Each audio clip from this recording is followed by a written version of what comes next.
하나님 말씀 사도행전 1장 15절에서 16절 말씀입니다.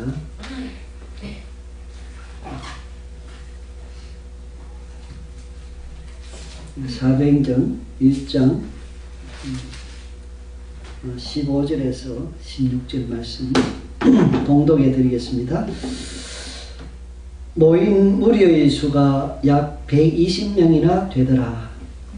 그때에 베드로가 그 형제들 가운데 일어서서 이르되, 형제들아, 성령이 다윗의 입을 통하여 예수 잡는 자들의 길잡이가 된 유다를 가리켜 미리 말씀하신 성경이 응하였으니 마땅하도다.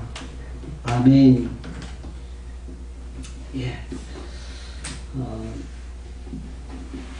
우리 이 사도행전 이 말씀은 우리 신약 성경 가운데 유일한 역사책입니다. 우리 학교에서 공부할 때도 보면은 역사책이 있지 않습니까? 바로 사도행전이 역사책입니다. 오늘 여기에 읽은 이 본문의 말씀 15절과 16절을 읽었습니다. 원래는 이게 26절까지 한 문단입니다. 26절까지 한 문맥 속에서 우리가 볼 수 있는데 15절과 16절의 말씀이 아주 중요하기 때문에 끊어서 오늘 말씀을 전해야 되겠다 하는 그런 판단을 하고 말씀을 준비했습니다. 예수님께서 이제 부활하셨지 않습니까? 예수님이 부활하시고 40일 동안 이 땅에 계시면서 자기가 살아나신 그 모습을 사람들에게 보여주셨습니다. 처음에는 예수님이 살아나는 것을 사람들이 믿지를 못했죠. 도마 같은 사람은 직접 내 눈으로 목격해야겠다. 직접 내 손가락을 예수님의 그 못자국에 너 손을 넣어 봐야 되겠다. 그렇지 않고는 나는 못 믿는다. 그러던 사람도 부활하신 예수님을 직접 만난 이후에는 더 이상 의심하지 아니하였습니다. 예수님의 부활은 500명이나 되는 사람들이 동시에 목격했던 그러한 놀라운 사건입니다. 부활을 이 초대교회 사람들은 예수님의 부활을 의심하지 않았습니다. 왜? 직접 봤으니까. 직접 예수님을 만났으니까. 이렇게 40일 정도 예수님이 자신의 부활을 증거하시고 40일이 지나자 이제 제자들 있는 가운데서 예수님이 제자들이 있는 그 가운데서 예수님이 하늘로 쭉 올라가셨습니다. 이것을 간단하게 말해서 승천하셨다. 승천, 오를성, 하늘천 해가지고 예수님 승천하셨다. 이렇게 표현을 합니다. 예수님이 승천하실 때에 이제 예수님의 제자들이 이래 쳐다보고 있었을 거 아닙니까? 그때에 흰옷 입은 두 사람, 천사입니다. 이 천사들이 예수님은 너희가 보는 그대로 다시 오실 것이다 그랬습니다. 예수님께서는 자기가 부활하시고 나서 또 그 이전에도 제자들에게 내가 떠나가면 성령이 오실 것이라는 것을 말씀했습니다. 성령 하나님께서 오실 테니까 너희는 예루살렘을 떠나지 말고 기다리라. 분명하게 이것을 이제 제자들에게 전했기 때문에 제자들은 예수님의 그 약속의 말씀을 기억했습니다. 예수님이 하신 그 약속을 기억했던 제자들이 예루살렘에 모였는데 오늘 보니까 약 120명 정도가 되었다라고 이야기합니다. 120명이나 되는 사람들이 모였습니다. 성령을 기다리는 겁니다. 약속하신 성령. 기다리면서 그들은 무엇을 했는가? 우리는 그 앞에 보면은 기다리면서 그들은 기도했다는 것을 알 수 있습니다. 오로지 기도에 힘썼더라. 여기서 우리는 교훈을 얻습니다. 모이는 것이 중요하구나. 예수님을 믿는 사람들이 모여서 함께 예배도 드리고, 모여서 함께 기도도 하고, 모여서 함께 찬송도 하고, 이 모이는 것이 중요한 것을 여기서 우리가 힌트를 얻을 수 있습니다. 예. 이 모이는 것을 하나님께서 기뻐하십니다. 참 주일날만 되면은 예수 믿는 사람들이 교회당에 모여서 함께 예배를 드리죠. 전국 교회에 지금 예배당에 사람들이 똑같이 11시에 되면은 모여서 하나님께 예배를 드립니다. 예수 믿지 않는 사람들은 모이지 않죠. 이런 예수 이름으로 하나님을 생각하면서 예수님 이름으로 그들은 모이지 않습니다. 예수님 이름으로 모이는 사람들이 사실 복 있는 사람들입니다. 복 있는 사람들. 여러분 복 받은 사람들입니다. 여러분 주일날 예배당에 나와서 함께 모여서 예배드리는 여러분들이 복 받은 자들이에요. 우리 하나님께서는 이렇게 모이는 것을 귀하게 여기시고 또 모이라고 말씀도 하십니다. 우리 초대교회 때 보면은 모이기를 애썼다는 것을 알 수 있습니다. 우리 그 사도행전 2장 46절 거기 보시면은 이런 말씀이 있습니다. 날마다 마음을 같이하여 성전에 모이기를 힘쓰고. 날마다 초대교회 때는 뭐 주일날을 이렇게 주의 날이라 그러죠. 주일날을 다른 조금 정확하게 주의 날입니다. 예수님께서 부활하신 날이죠. 금요일날 예수님께서 십자가에 위해서 돌아가시고 안식 후 첫날 새벽 미명에 예수님이 부활하셨습니다. 주일날 이게 주일 우리는 오늘날 이제 주일 하죠. 근데 주의 날 성경에 보면은 주의 날 이렇게 표현합니다. 요한계시록에서 보면은 주의 날, 이 주의 날에 사람들이 모여서 예배했습니다. 그런데 초대교회 때 보면은 예수님이 좋았어요. 하나님의 은혜를 받으니까 좋았어요. 성전에 모이기를 힘쓰는데 날마다 모였다를 날마다. 네. 날마다. 여러분 모이기를 힘쓰라. 이 사람들은 초대교회 때 사람들은 모이기를 이렇게 힘을 썼다. 힘썼다 그러죠. 저절로 그냥 하나님 쪽에서 보면은 이제 또 하나님이 은혜를 주시고 모이도록 하신 것이죠. 하나님 불러 모은 겁니다. 우리가 스스로 여기 왔지만 한편으로는 하나님이 우리를 불러 모으신 겁니다. 예, 똑같은 사건을 어떨 때는 능동적으로 이렇게 표현하고 어떨 때는 수동적으로 표현합니다. 구약 성경에 보면은 돌아온다는 표현들이 많이 있습니다. 말일에 마지막 때에는 많은 사람들이 하나님께로 돌아온다. 성전으로 돌아온다. 예루살렘으로 돌아온다. 하나님께 회개하고 하나님께 나오고 예수 믿는다는 것을 의미하는 그 표현을 구약 성경에 보면 돌아온다. 사람들이 그냥 이렇게 모여드는 것을 이야기하는데 신약 성경에서는 그것을 똑같은 사건을 나가서 전해서 그들이 예수 믿게 되는 것을 의미한다는 것을 우리가 알 수 있습니다. 그래서 어떤 선교학자는 구약에서는 구심적이다. 구심적 선교를 이야기한다.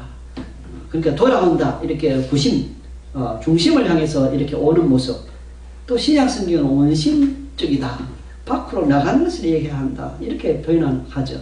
그런데 구약에서 말하는 그 구심적이라는 것이라는 거하고 신약에서 말하는 원심적인 거하고 사실 같은 겁니다.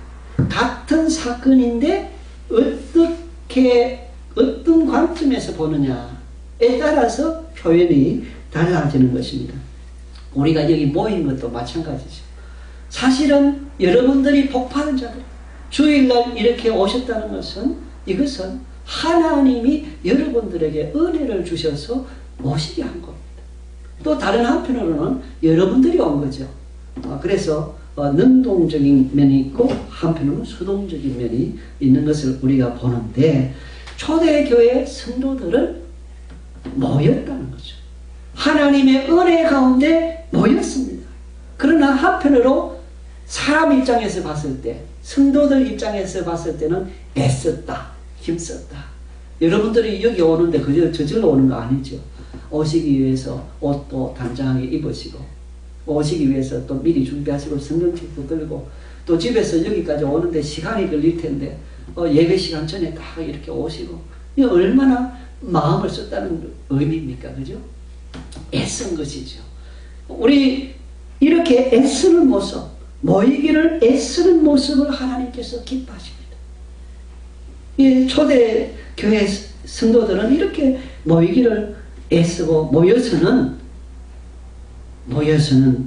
서로 떡을 떼며 성찬식을 하고, 이 말이죠. 떡을 뗐다는 것은 성찬식 하는 걸 의미합니다. 그리고 예수님의 죽으심을 생각하고 그분에 대한 그 은혜를 생각하고 감사하고 기뻐하고, 그리고 함께 먹고 이렇게 했습니다. 그리고 찬송하고 예배했습니다. 이것보다 참 더 아름다운 일이 있겠습니까? 예. 찬송하는 것보다 더 거룩하고 귀한 것이 세상에 어디 있겠습니까? 예. 하나님을 찬송하고 높이는 것. 초대교회 성도들은 이렇게 하나님을 모여서 찬미했다, 찬송했다, 이렇게 하는 것입니다. 여러분 개인적으로나 뭐 이렇게 찬송하실 때 이 찬송하는 이 행위가 지금 굉장히 값 있는, 가치가 있는 행위다 하는 것을 여러분 생각하시면 좋겠습니다. 왜냐하면 너무나 고귀한 일이죠. 찬송이라는 것이. 자, 이렇게 모이기를 힘썼다. 이것은 지금도 똑같이 적용되는 겁니다. 모이기를 힘쓰는 거, 이거 하나님 기뻐하시는 일이다. 사도행전 13장 44절에 보면은, 거기에 보면 또 모이기를 모였다는 말씀이 있습니다. 사도행전 13장 44절입니다. 그 다음 안식일에는 온 시민이, 이렇게 되어 있어요. 예. 온 시민이 거의 다 모였다. 대구에 있는 사람들이 막 거의 다 모이면 얼마나 대단하겠습니까? 대구 250만 명입니다. 참 안타깝죠. 250만 명 대구 인구 중에 10%만 예수 믿는다고 합니다. 통계상으로 통계를 내봤을 때 250만 명 중에 90%는 예수님을 믿지 않고 지옥을 향해서 지금도 나아가고 있습니다. 예, 이건 뭐 불변의 진리입니다. 예수 믿는 사람에게는 영원한 천국, 영원한 복을 누리는 영생이라고 표현합니다. 그것은 마태복음 25장에 확실하게 나와 있습니다. 예수님을 믿지 아니하는 사람들은 자기 자신들의 죄로 말미암아서 하나님의 심판, 예수님의 심판을 받게 되고 결국에는 영원한 불 속에 들어간다고 마태복음에서 25장에서 분명하게 말씀하고 있습니다. 그래서 그들은 영벌에 들어간다, 이렇게 표현합니다. 그런데 여기 보십시오. 말씀을 듣고자 모였다. 얼마나 귀한 일입니까? 모여서 뭐 합니까? 모여서 데모하는 게 아니죠. 요거 2008년 그때 보니까 이명박 대통령이 막 대통령이 시작됐을 때 촛불을 들고 난리 법석이, 뭐 광우병, 미국 소고기 먹으면 광우병 걸린다고 다 거짓말. 신문도 거짓말을 하고 방송도 거짓말을 하고 학교 선생님들, 특별히 전교조 선생님들 거짓말을 선동해서 학생들로 하여금 촛불 집회에 나가도록 만들어. 다 거짓말. 그래가지고 모여서 그들을 대박, 모여서 이명박 물러나라, 뭐 그러고 나라를 뒤집으려고, 이 자유 대한민국을 뒤집어 엎고 공산화 하려고 하는 세력들이 있습니다. 2008년도에 그러한 세력들이 여전히 지금도 움직이고 있어요. 모여서 그런 거 하는 게 아니고 우리는 그리스도인들은 모여서 말씀을 들습니다. 누구의 말씀? 하나님의 말씀. 살아계신 하나님의 말씀. 예, 모여서 하는 일이가 말씀을 듣고 찬송을 하고 기도하고 이 예배 속에 사실은 다 들어있는 겁니다. 예배 속에. 며칠 전에 한 어린이가 예배를 한번 드리고 나서 저에게 묻습니다. 예배가 예배할 때 찬송하고 뭐 기도하고 이런 거 예배냐고 그래요. 그래 그렇다.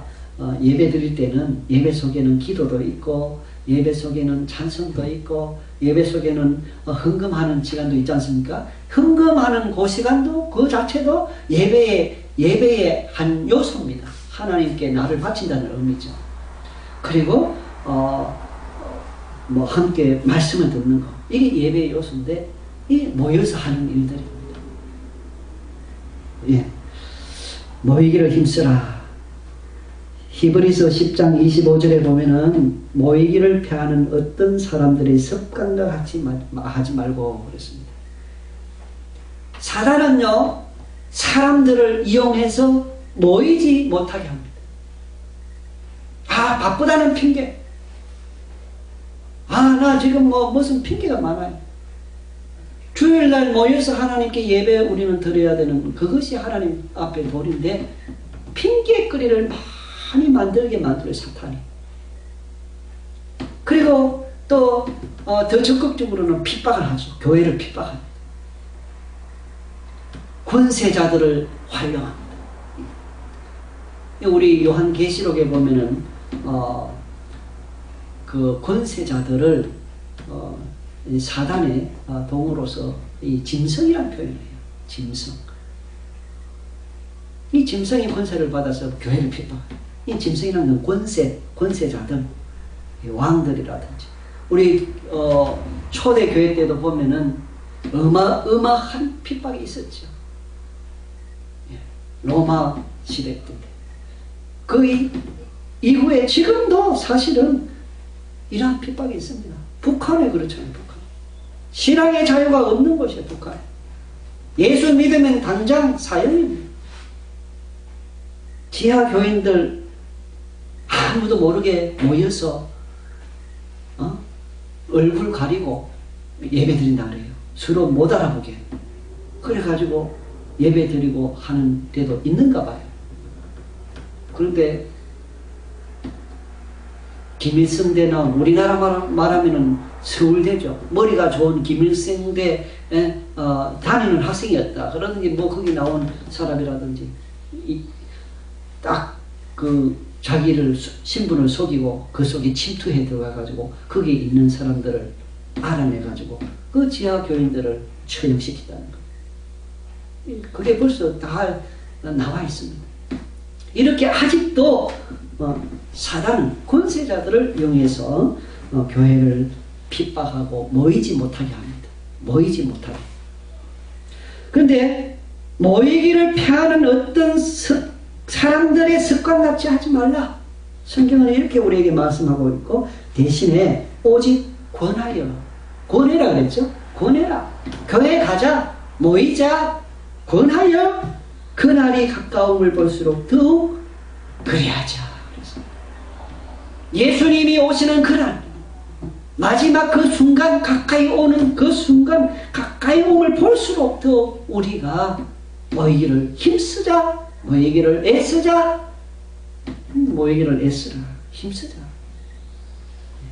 이것이 바로 하나님의 뜻입니다. 여기 우리 초대교회 때 교인들 120명이나 되는 그 사람들이 함께 모였다는 거 참 귀하죠. 예, 귀합니다.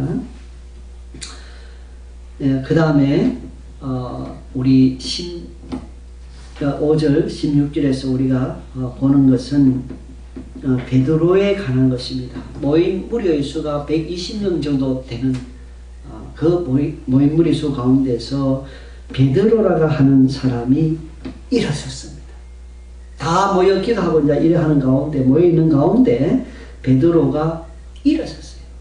형제들 가운데에서 베드로라고 하는 예수님의 12명의 그 제자 중 하나죠. 그 베드로가 일어서서 말을 합니다. 이 베드로에 대해서 우리가 잘 좀 알 필요가 있습니다. 베드로는 예수님의 12제자 중에 하나이면서 지도자였습니다. 예수님이 그렇게 말씀해 주셨죠. 우리 누가복음에 보면은 22장 32절에 보면은 예수님께서 베드로가 지도자가 될 것인 것을 미리 말씀해 주신 것을 봅니다. 거기 보면은 내가 너를 위하여, 베드로를 위하여 이 말입니다. 내 믿음이 떨어지지 않기를 기도하였나니 너는 돌이킨 후에 내 형제를 굳게 하라. 베드로야, 너는 신앙이 바로 서고 나서 이제 내 형제들을 굳세게 붙들어 주라. 이렇게 말하는 거죠. 베드로는 이렇게 지도자로서 일어서서 이제 말을 하기 시작합니다. 이 베드로는 그렇다고 해서 너무 지나치게 높이면 안 됩니다. 이 천주교에 가면 베드로를 지나치게 높여요. 어떻게 높이느냐? 베드로에게 기도하는 사람도 있어요. 베드로님, 이거 좀 도와주세요. 세상에. 네? 베드로에게 기도해. 사람에게 기도해. 말이 됩니까?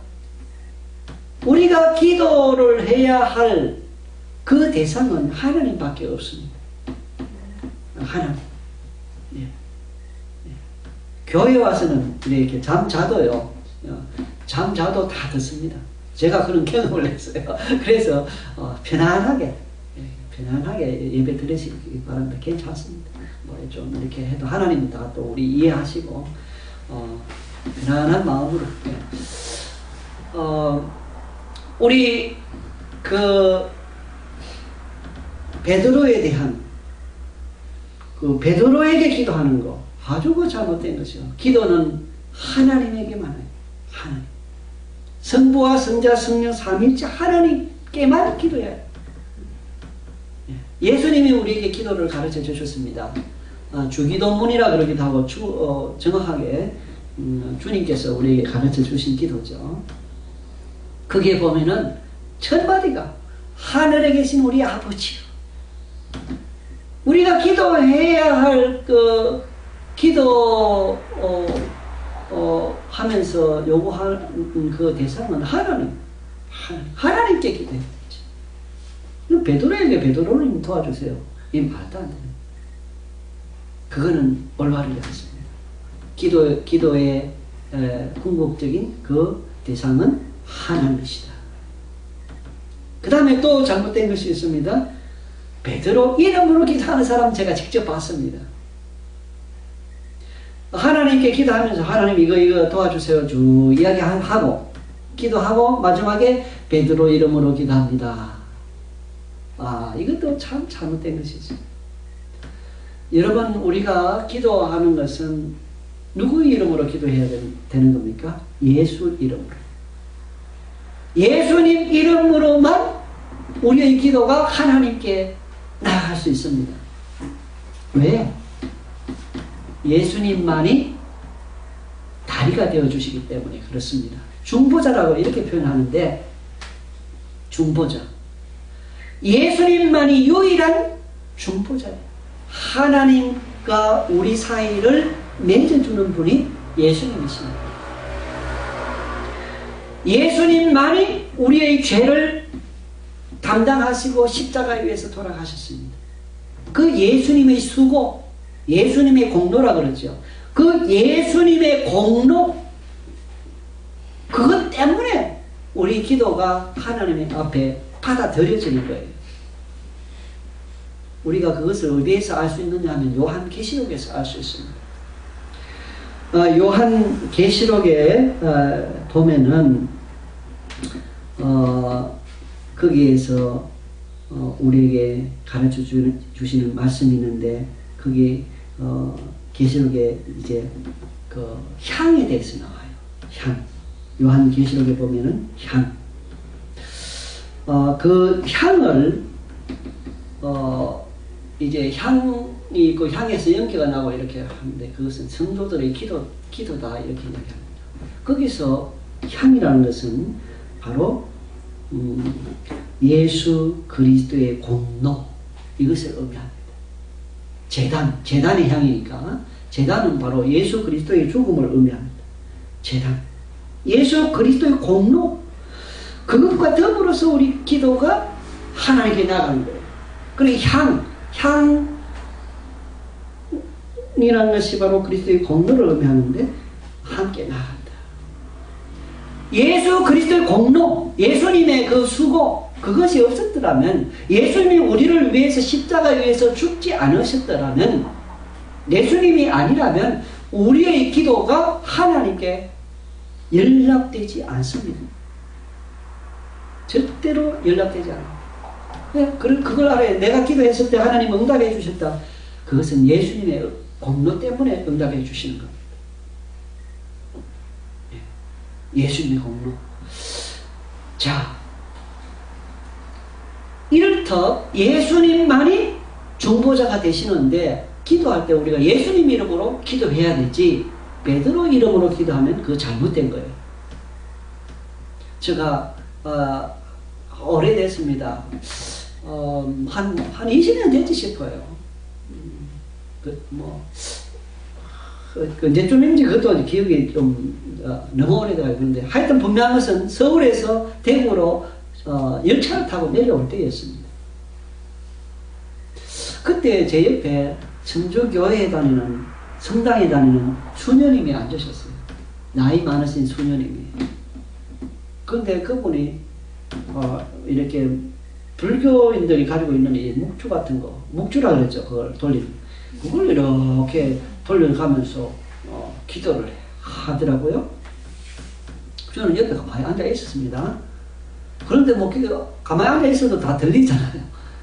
그래도 뭐 가만히 앉아 있었습니다. 그런데 보니까 베드로 이름으로 기도하더라. 베드로 이름으로. 그리고 바울 이름으로 기도하기도 하고. 여러분, 이거 아주 올바르지 않은 거 비성경적이에요. 예수님 이름으로 기도해요. 왜? 예수님만이 중보자가 됩니다. 그래서 요한복음 14장에서 우리에게 말씀해 주고 있습니다. 예수님께서는 요한복음 14장에서 내 이름으로 기도해라 그랬죠. 내 이름으로 기도해라. 우리가 하나님께 기도할 때 예수님 이름으로만 기도해요. 응답됩니다. 베드로 이름으로 하면 돼. 그래, 베드로를 너무 높이면 안 돼. 또 우리가 여기 보면은 베드로는 형제. 자기가 권위가 있으니까 높고 다른 사람 낮고 이런 게 아니고 형제들 같이. 그리고 오늘 이 성경 본문 읽은 거 뒷부분에 보면은 사도를 이제 세우는데 마띠아를 세울 때 보면 자기 권위, 베드로가 혼자 권위를 가지고 다 임명하는 게 아니에요. 온 그 회중들이 선택하고 기도하고 또 하나님 뜻을 묻기 위해서 제비도 뽑고 그런 것을 우리가 보면서 베드로를 지나치게 높이면 또 교황이란 말도 사실은 피터 뭐 이런 것만 베드로를 계승한다 그러는데 의미가 없는 것입니다. 그리고 마태복음 16장 16절에서 18절 말씀이 좀 여러분들에게 어떻습니까? 여러분 베드로를 아주 높이는 그 근거를 마태복음 16장에서 16절에 18절로 한번 펴볼까요? 한번 마태복음 16장 16절에서 18절 여러분 말씀을 우리가 하나하나 바로 아는 것이 참 귀한 일이죠. 마태복음 16장 16절에서 18절 예. 찾았습니까? 예, 우리 한번 같이 한번 읽어봅시다. 16절부터 시작. 시몬 베드로가 대답하여 이르되 주는 그리스도시요 살아계신 하나님의 아들이시니이다. 예수께서 대답하여 이르시되 바요나 시몬아 내가 복이 있도다. 이를 내게 알게 하니는 혈육이 아니요 하늘에 계신 내 아버지시니라. 또 내가 내게 이르노니 너는 베드로라. 내가 이 반석 위에 내 교회를 세우리니 음부의 권세가 이기지 못하리라. 아멘. 자, 여기 보십시오. 시몬 베드로가 대답했습니다. 예수님이 너희는 나를 누구라 하느냐? 그 이전에 예수님이 말하죠.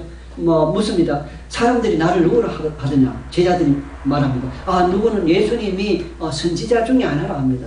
어떤 사람은 세례 요한이 죽은 세례 요한이 살아났다 합니다. 엘리야라 합니다. 여러 가지 의견이 있다는 것을 말합니다. 그런데 그때 예수님이 묻죠. 제자들에게, 야, 그러면 너희는 나를 누구라 생각하느냐?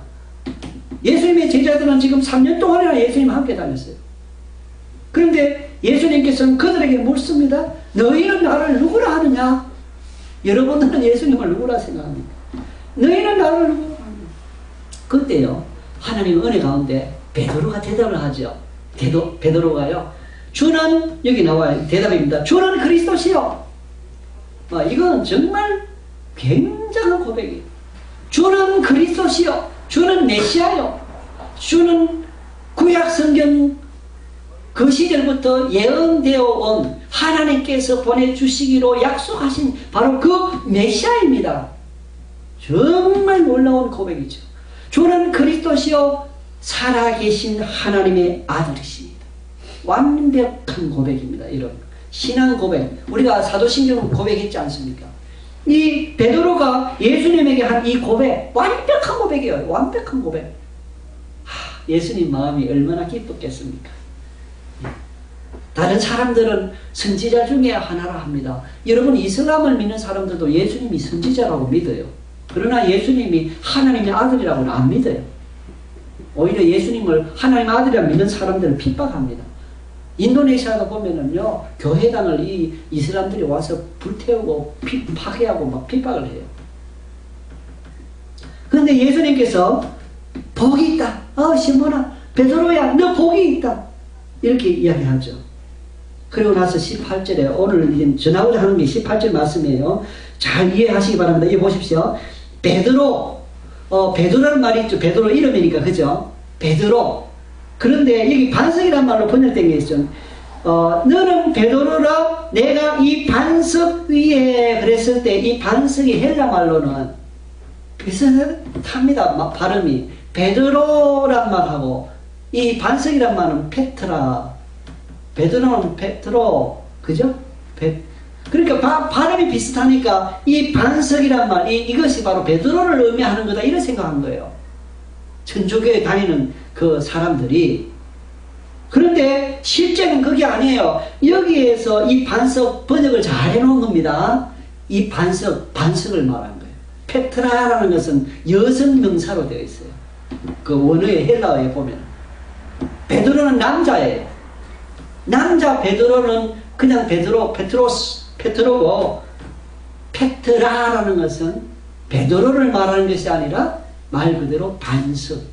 번역이 참 잘 되어 있죠. 그러니까 이 반석 위에 내 교회를 세우겠다는 의미는, 이 반석이라는 것은 하나님의 말씀을 의미해. 신앙 고백. 아까 베드로가 신앙 고백, 완벽한 고백 했잖아요.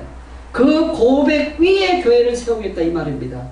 여러분, 교회가, 참된 교회는 뭐냐? 이 올바른 신앙 고백이 있어야 됩니다. 사도신경, 이 올바른 고백이 있어요. 신앙 고백이 있어야 됩니다. 바로 그 말입니다. 하나님 말씀이에요. 성경에서는 반석이라는 것은 하나님 말씀이라고 말하고 있습니다. 우리 성경 구절 하나하나 다 들려드리면 좋겠지만은 시간 관계상 제가 생략을 하도록 하겠습니다. 베드로는, 자연인으로서의 베드로는 실수가 많은 사람이에요. 그는 예수님을 3번이나 부인했습니다. 나는 예수님 모른다. 심지어 저주까지. 나 예수 모른다. 그리고 나중에는 회개하죠. 후회하고 회개하고 이제 바로 돌이키는 것을 우리가 봅니다. 또 이 베드로는 남을 의식해서 올바르게 행동하지 못한 경우도 있습니다. 외식했다고 하는데 이와 같이 우리는 베드로에 대해서 바르게 알아야 됩니다. 베드로는 우리와 같은 일반적인 그러면서 사도일 뿐이지 그리고 지도자일 뿐이지 베드로를 지나치게 높여서 베드로에게 기도한다든지 베드로 이름으로 기도한다든지 그리고 베드로 지금도 베드로의 지위를 계승한다고 하는 그 교황제도 이런 것도 올바른 것이 아니다. 자, 그 다음에 16절에 또 한 가지 정말 중요한 것이 또 있습니다. 16절에 보면은 우리 그 사도행전 1장 16절 말합니다. 거기 보면은 성령이 다윗의 입을 통하여 예수 잡는 자들의 길잡이가 된 유다를 가리켜 미리 말씀하신 성경이 응하였다. 그랬습니다. 예. 성경. 예. 여기서 여러분 성경을 뭐라고 생각합니까? 성경은 뭐라고 생각하세요? 성경. 어떤 사람들은 공부 많이 했는 사람들 중에도 신학자들 중에도 성경을 가볍게 생각하는 사람들이 있습니다. 하나의 문학작품이라고 생각하는 사람도 있습니다. 사람들이 지어낸 문학작품 수준으로 밖에 생각하지 않는 사람들이 있습니다. 또 어떤 사람은 하나의 신화다. 신화를 기록한 것이다. 그래서 성경에 나와 있는 이적이라든지 기적이라든지 이런 것을 하나도 안 받아들이는 사람들이 있습니다. 여러분 성경은 어떻게 보십니까? 여기 분명히 16절에서 보면은 성령 하나님이죠. 성령께서 다윗의 입을 통하여 하신 말씀이다. 이 시편을 말합니다. 시편. 다윗이 시편 전부 다 150편 중 150편이지 않습니까? 그 중에 73편이 다윗이 쓴 겁니다. 최소한 73편의 시편이 다윗의 시편인데 그 시편의 말씀들이 다윗이 그냥 한 말에 불과한 것이 아니라 다윗의 입을 통하여 하나님 성령님께서 주신 말씀이다 이 말이죠. 올바른 성경에 대한 생각입니다. 자, 성경은 그래서 성경은 하나님의 성령으로 말미암아 주어진 것이다. 그래서 다윗의 입을 통했다 그러니까 다윗은 하나의 도구입니다. 도구. 우리 제가 고등학교 때 이야기를 좀 해드리겠습니다. 우리 고등학교 때 수학 선생님이 계셨어요. 키가 좀 크고 호리호리한 분이셨어요. 지금도 그 모습이 생생한데 제가 고등학교 때는 76년부터 79년까지 제가 고등학교 다녔으니까 그때에 그분이 수업 시간에 그러더라고요. 나보고 사람들이 예수 믿으라고 자꾸 그런다.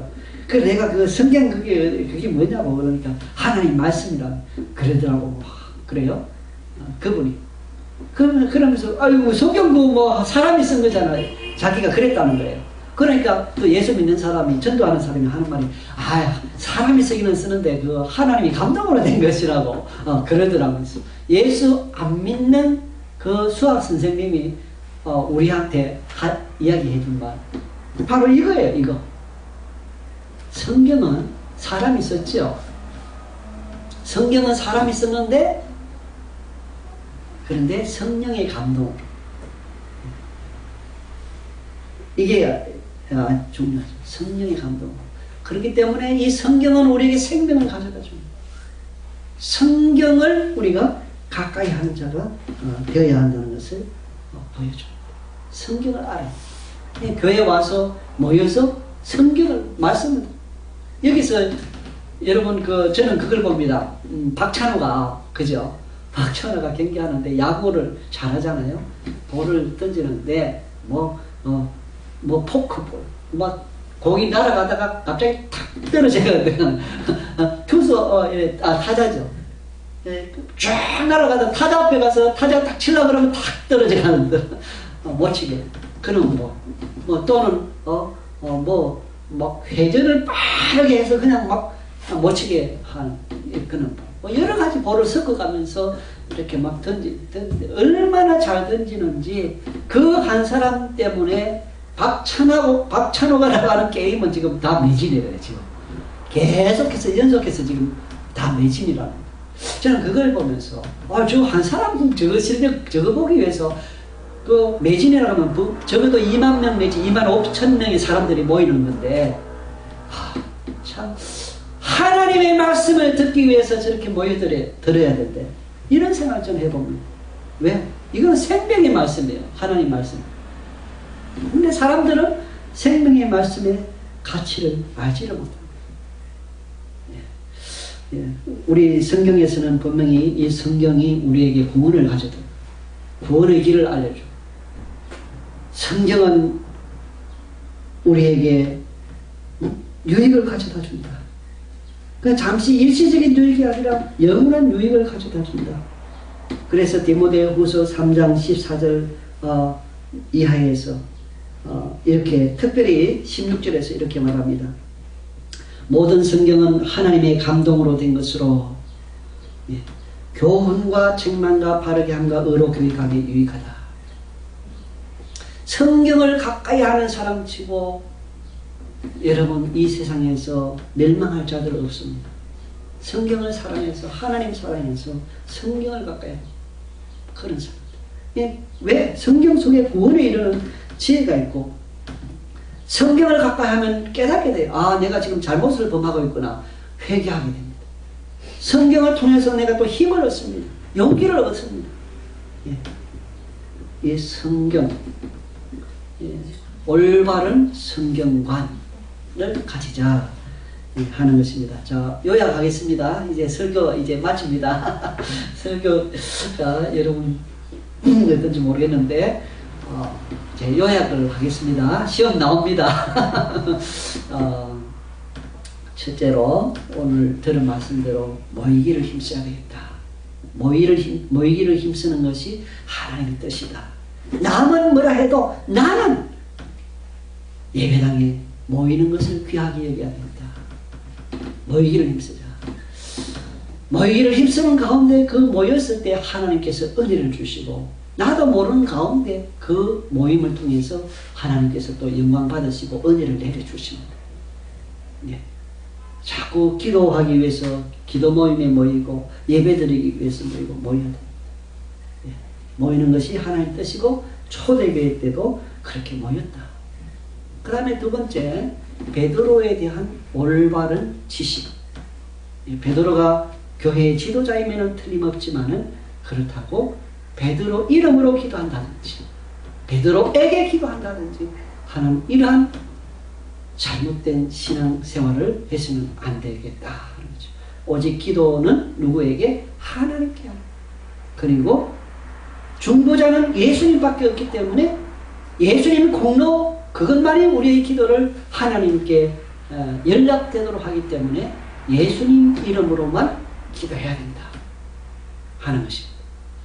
그리고 베드로의 그 권위, 베드로의 어떤 그것이 개선되는 것이 아닙니다.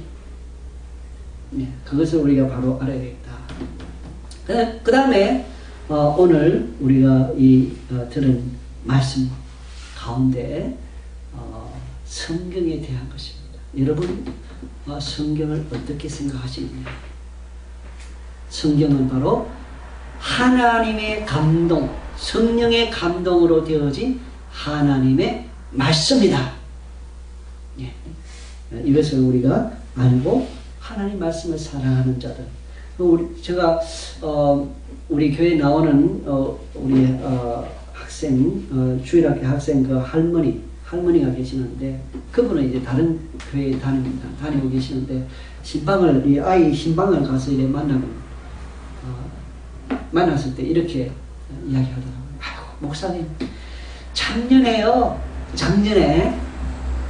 한 해 동안 나이 연세가 많아요. 연세가 지금 83입니다. 연세 많으시잖아요. 근데 작년이니까 82이죠. 목사님요, 작년에요, 제가 성경 1등을 했어요. 그 나이 많으신 그 82 되신 그 노인이, 그죠? 그 할머니가 성경을 창세기 1장 1절부터 요한계시록까지 끝까지 한 번 읽었다는 거예요. 그런데 그렇게 읽은 것이 평생에 처음이라는 겁니다. 자기 신앙생활을 한 지는 오래됐는데. 그러면서 하는 말이, 목사님, 저 하나님 앞에 이제 가면은 할 말이 있어요. 성경 한번 다 봤습니다. 그 말 꼭 하고 싶대요. 그래, 얼마나 기뻐하는지. 여러분, 우리는 아직 젊습니다. 성경을 가까이 하고 성경을 많이 읽을 수 있기를 바랍니다. 예. 예. 우리 성경을 통해서 얻는 유익, 우리를 붙들어줘, 살려줍니다. 죄로 빠지려고 그럴 때 우리를 붙들어주는 게 뭐냐? 성경이에요. 성경. 여러분, 아무리 공부 열심히 하고요, 아무리 세상 출세해도 망하는 것은 순간이에요. 순간. 그걸 알아야 됩니다. 그 높은 데 올라가기 위해서는 막 어마어마하게 노력 많이 하죠. 근데 망하기는요, 순식간에 하루아침에 망해버려요. 왜? 죄 때문에. 뇌물을 받는다든지, 뭐 기타 여러 가지 죄를 범하기 때문에 순식간에 망해요. 하나님 말씀만 딱 붙들었어도 그렇지 않을 텐데. 그래서 성경이 우리를 보호해줘요. 보호. 학교 공부 열심히 하고 막 일만 열심히 한다고 잘 사는 게 아닙니다. 물론 공부 열심히 하고 또 일하는 돈 열심히 벌어야 돼요. 벌고 그리고 그러면서도 하나님을 잘 섬기는 성경을 가까이 하는 자들이 되기를 바랍니다. 기도하겠습니다.